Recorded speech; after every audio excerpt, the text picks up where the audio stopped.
"Don't come after me. They look like they're from outer space." Those were the last words from Flight 19. December 5th, 1945. 5 planes, 14 men, all experienced pilots, all Navy trained, all vanished. The rescue team sent to find them also disappeared. 13 more men, same area, same day, 27 people, 6 aircraft, gone.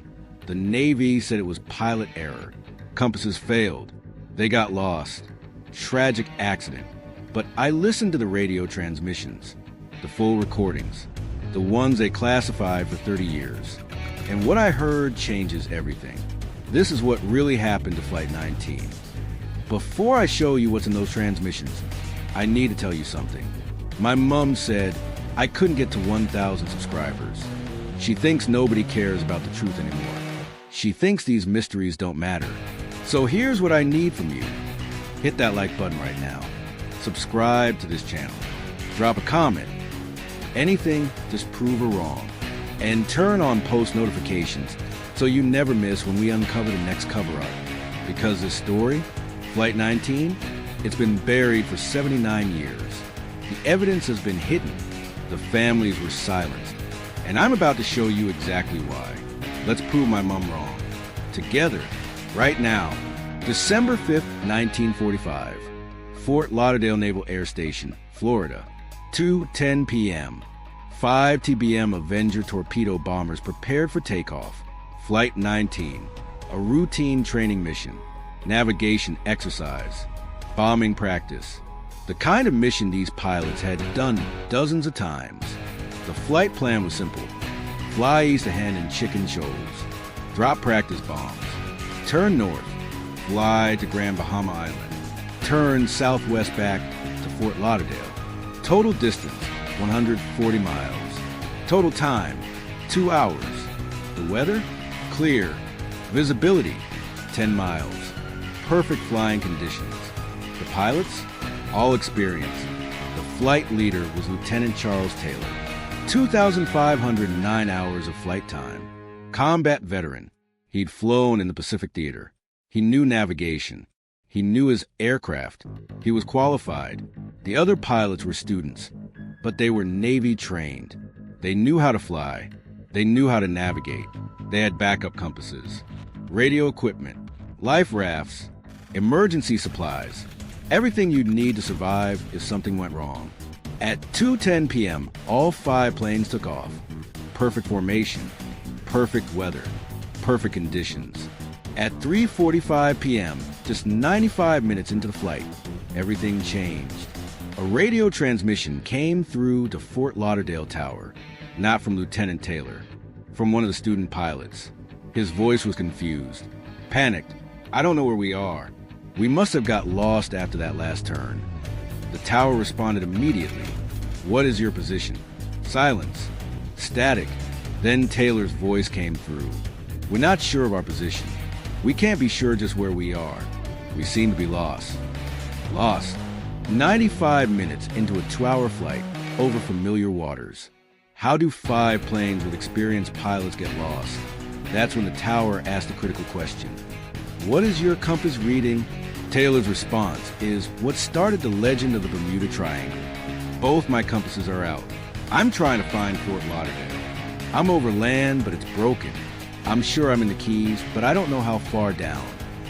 Both compasses out simultaneously on the flight leader's aircraft. But then other pilots started reporting the same thing. Compasses spinning, instruments failing. Nobody could navigate. And that's when the tower realized this wasn't one plane having equipment failure. This was all 5 planes experiencing the same impossible malfunction at the same time. For the next 2 hours, radio transmissions between Flight 19 and Fort Lauderdale became increasingly desperate. At 4:45 p.m., Lieutenant Taylor transmitted, "We're not sure where we are. We think we're over the Gulf of Mexico." The Gulf of Mexico. That's 200 miles west of their position. They should have been east of Florida, over the Atlantic. But Taylor was convinced they were west, over the Gulf. Why?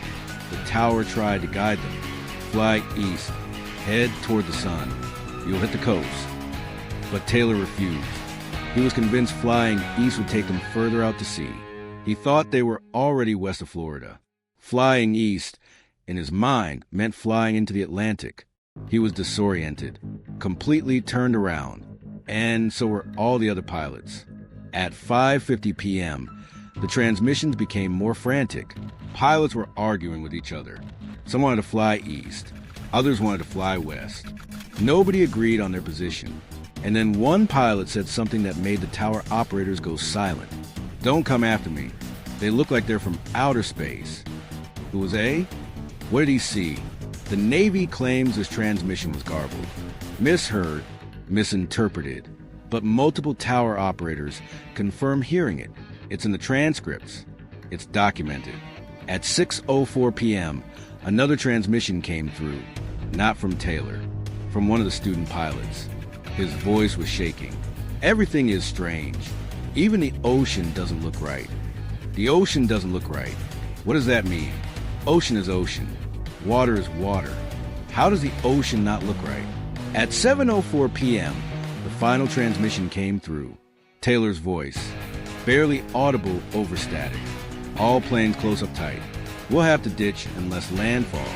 When the first plane drops below 10 gallons, we all go down together." They were planning a water landing. All 5 planes. Together. That's standard procedure. Stay together. Increased chances of rescue. And then the transmission cut off. Silence. Flight 19 was gone.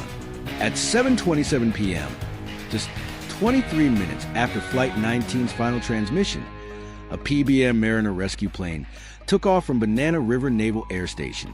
The mission? Search for Flight 19. The aircraft carried 13 crew members, experienced rescue specialists. The plane was equipped with searchlights, life rafts, emergency supplies, everything needed for an ocean rescue. At 7:50 p.m., the Mariner reported its position 200 miles east of Florida, exactly where Flight 19 should have been. And then the Mariner disappeared. No distress call, no mayday, no warning, just gone. The Navy launched an immediate search operation. Ships, aircraft, Coast Guard. They searched 380,000 square miles of ocean, the largest air-sea rescue operation in history at that time. They searched for 5 days. They found nothing. No wreckage, no debris, no oil slicks, no bodies, no life rafts, 6 aircraft, 27 men, vanished. But here's what the Navy doesn't tell you. Other ships in the area that night reported seeing something. A freighter near Bahamas, the SS Gaines Mills, reported seeing a massive explosion in the sky around 7:50 p.m., exactly when the Mariner disappeared, exactly where the Mariner was last reported. The ship's captain logged it. Observed aerial explosion, bright orange fireball, estimated altitude 8,000 feet, duration approximately 10 seconds. An explosion in the sky where the rescue plane should have been. The Navy's official explanation: the Mariner had a fuel leak. It exploded mid-flight. Tragic accident. But the Mariner's last transmission didn't mention any problems. No mechanical issues. No fuel problems. No distress. Just routine position reporting. And then it exploded. And what about Flight 19? The 5 bombers? Where did they go? The Navy's official conclusion, released in 1946. Causes or reasons unknown. Not pilot error. Not equipment failure. Not weather conditions. Unknown. That was the official finding. After 5 days of searching. After interviewing dozens of witnesses. After analyzing all the evidence. Unknown. But that's not what the classified files say. In 1991, 46 years after Flight 19 disappeared, a treasure hunter named Graham Hawkes claimed to have found wreckage matching the Avenger bombers. The location? Exactly where the Navy said Flight 19 couldn't be. 200 miles off the coast of Florida, in 600 feet of water. The Navy sent a team to investigate. They examined the wreckage. They took photos. They analyzed the serial numbers. And then they classified it, the official Navy statement. Wreckage is not from Flight 19. Investigation closed. But researchers who saw the photos before they were sealed noticed something. The serial numbers on the wreckage matched the documented numbers for Flight 19's aircraft. The Navy denied this. They said the numbers were misread, misidentified. They sealed the investigation. The wreckage location was classified. No further expeditions were allowed. Why? In 2016, another expedition found more wreckage. 5 aircraft, all Avenger bombers, all in the same area, all showing similar damage patterns. The Navy didn't investigate. They didn't send a team. They didn't confirm or deny. They just ignored it. But here's what makes this evidence critical. The damage patterns on the wreckage don't match a water landing. They don't match a crash. They match something else. Forensic analysts who examined the photos noted the wings were sheared off. Not broken, sheared, clean cuts. The kind of damage you see from high-velocity impact with something solid. But they were in open ocean. What did they hit? And there's another detail the Navy won't address. The aircraft were found within a 5-mile radius of each other.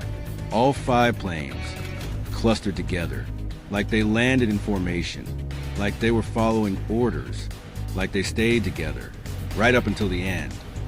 The Navy released partial transcripts of Flight 19's radio transmissions in 1946, but they weren't complete. Key portions were redacted, marked as unintelligible or garbled. But in 1974, a Freedom of Information Act request forced the Navy to release more of the recordings, and what those recordings contain changes the entire story. At 6:20 p.m., 40 minutes before the final transmission, there's an exchange between Taylor and one of the student pilots that wasn't in the original transcripts. Student pilot: "What's that on the water?" Taylor: "I see it. Stay in formation." Student pilot: "It's following us."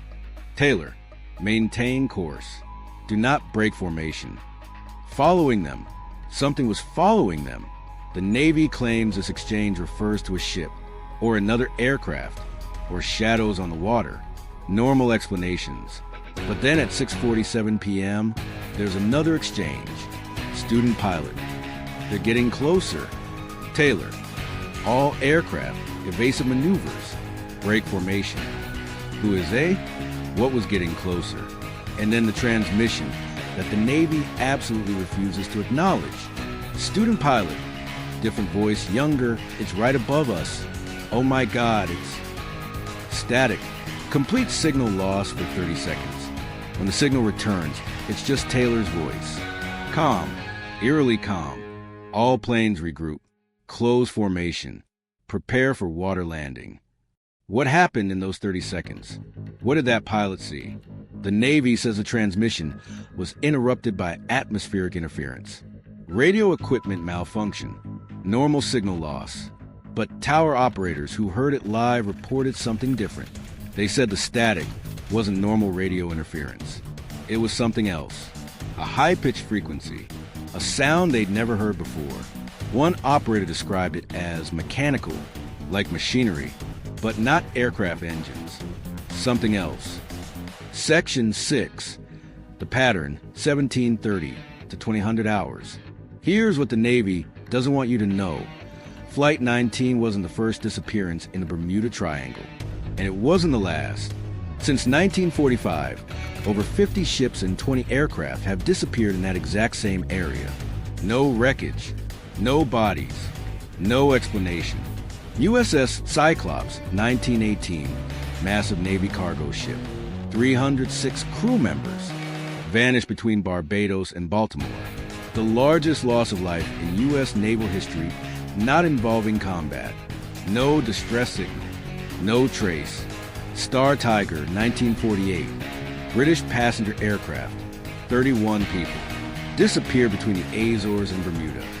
Perfect weather, no mayday, gone. Douglas DC-3, 1948, 32 passengers, disappeared 50 miles from Florida. Last transmission, approaching airport, all is well. Flight 441, 1954, U.S. Navy patrol plane, 42 crew members, disappeared during routine patrol. No wreckage found. And these are just the documented cases. The ones the Navy admits happened. How many others were classified? How many disappearances were labeled as training accidents or lost at sea and never investigated? The pattern is clear. Aircraft enter the Bermuda Triangle. Compasses fail. Navigation equipment malfunctions. Radio transmissions become garbled. And then they vanish. Every single time, it's the same sequence of events. The Navy's explanation? Equipment failure. Pilot error. Methane gas eruptions from the ocean floor, causing planes to lose lift. But methane eruptions don't explain the compasses failing. They don't explain the radio interference. They don't explain the complete absence of wreckage. And they definitely don't explain what Flight 19 pilots saw that made them say, they look like they're from outer space. Here's what the evidence actually tells us. Flight 19 took off on a routine mission. Everything was normal. But somewhere over the Atlantic, around the area known as the Bermuda Triangle, something interfered with their equipment. Not weather, not mechanical failure. Something external. Something that caused all 5 planes to experience the same instrument malfunction simultaneously. The compasses didn't fail. They were being disrupted by an electromagnetic field, or something generating electromagnetic interference strong enough to override navigation equipment. The pilots became disoriented. They couldn't determine their position. And then they saw something in the sky, or on the water, something that terrified them enough to break radio protocol and say, "Don't come after me." Whatever they saw, it followed them. Multiple pilots confirmed it. They're getting closer. It's right above us. At some point, Lieutenant Taylor made the decision to attempt a water landing. Standard procedure. Stay together. Increase survival chances. All 5 planes ditched in the ocean. The wreckage that's been found confirms this. They stayed in formation. They landed within miles of each other. But then something else happened. Something that explains why the rescue plane also disappeared. The PBM Mariner flew to the exact location where Flight 19 went down, and it encountered the same thing. The same electromagnetic interference. The same phenomenon. And it exploded, witnessed by a nearby freighter. An explosion in the sky, exactly where the Mariner should have been. The Navy knows what's in the Bermuda Triangle. They've known since 1945. They've classified it, hidden it, denied it, because the truth is worse than any conspiracy theory. The Bermuda Triangle is still active. Planes still avoid it when possible. Ships still report equipment malfunctions when passing through. In 2017, a cargo plane flying from Puerto Rico to Florida sent a distress call, experiencing navigation failure. Compass is inoperative. The plane disappeared. No wreckage found. In 2019, a private aircraft vanished in the same area. Last transmission. Everything is going crazy here. I don't know what's happening. The Coast Guard searched for 3 days. Found nothing. Whatever is in the Bermuda Triangle, it's still there. And the Navy is still covering it up. They won't tell families what happened to their loved ones. They won't release the classified files. They won't allow independent investigations. Because if people knew the truth, if people understood what's really in that stretch of ocean, everything would change. Flight 19 didn't disappear because of pilot error.